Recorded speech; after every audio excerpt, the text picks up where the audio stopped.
আসসালামু আলাইকুম প্রিয় দর্শক, আজকে কথা বলবো পুরানো দলিল দিয়ে কোনো ব্যক্তি নামজারি করতে পারবেন কিনা।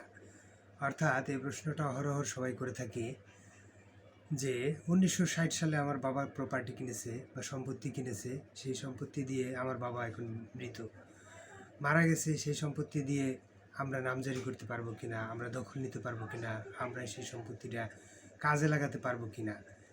এটা অ্যাকচুয়ালি এই প্রশ্নটার আলোকে যদি আমি বলতে চাই যে যদি কোনো ব্যক্তি মালিকানা অর্জন করে থাকে তাহলে অবশ্যই সে অথবা তার ওয়ারিশ অথবা দলিল দ্বারা কোনো ব্যক্তি যদি ওই সম্পত্তির মালিক হয়ে থাকে তাহলে সে অবশ্যই এই নামজারি খাজনা খারিজ দখল সব কিছু সে করতে পারবে।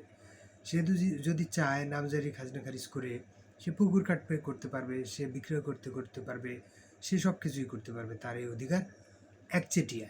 অর্থাৎ কোনো ব্যক্তি দলিল সূত্রে অথবা ওয়ারিশ সূত্রে সম্পত্তির মালিকানা অর্জন করার পরে সেই সম্পত্তি অবশ্যই সে তার নামে নামজারি করে সে খাজনা পর্যন্ত দিতে পারবে। যদি এর মধ্যে কোনো ব্যক্তি বাধা দেয় অথবা ওই সম্পত্তি অন্য কারো কাছে চলে যায়, যে রেকর্ড হয়ে গেছে, দেখা যায় আমি আমার প্রপার্টি আমার বাবা কিনেছে একজনের সলিমুদ্দির কাছ থেকে, সে সলিমুদ্দি 1960 সালে বিক্রয় করার পরে আমার বাবা আর নামজারি আর করে নাই। সেক্ষেত্রে কী হবে? অবশ্যই ওই রেকর্ডটা ওনার নামেই হয়ে রয়েছে। দেখা গেলো সিএসের পরে সিএস এসএ আরএস আরএসে এসে ওনার নামে এখনও রয়ে গেছে, কিন্তু বিএসএ আমাদের নামে আসার কথা ছিল, আসে নাই। তাহলে ছোট্ট একটা কারেকশন, শুধু আপনি যদি সময় থাকে তাহলে অবশ্যই আপনি ল্যান্ড সার্ভে ট্রাইব্যুনাল, অথবা যদি সময় না থাকে তাহলে আপনি দেওয়ানি আদালতের রেকর্ড সংশোধনে মামলা করে রেকর্ডটা আপনার নামে করে খাজনা খারিজ করতে পারবেন। এতে কোনো বাধা দেওয়ার কোনো ব্যক্তি থাকবে না।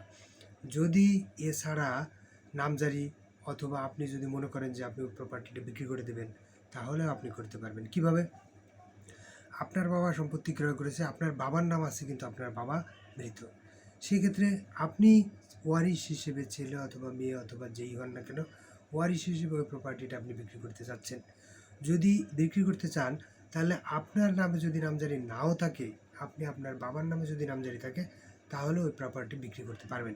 আর যদি আপনি দলিল সূত্রে পেয়ে থাকেন, বা দলিল হতে পারে ক্রয় সূত্রে, হতে পারে আপনার দান দলিল, ওসিয়ত দলিল, এই সমস্ত দলিল সূত্রে যদি আপনি কোনো প্রপার্টি পেয়ে থাকেন অবশ্যই আপনাকে নামজারির মাধ্যমে ওই প্রপার্টি বিক্রি করতে হবে।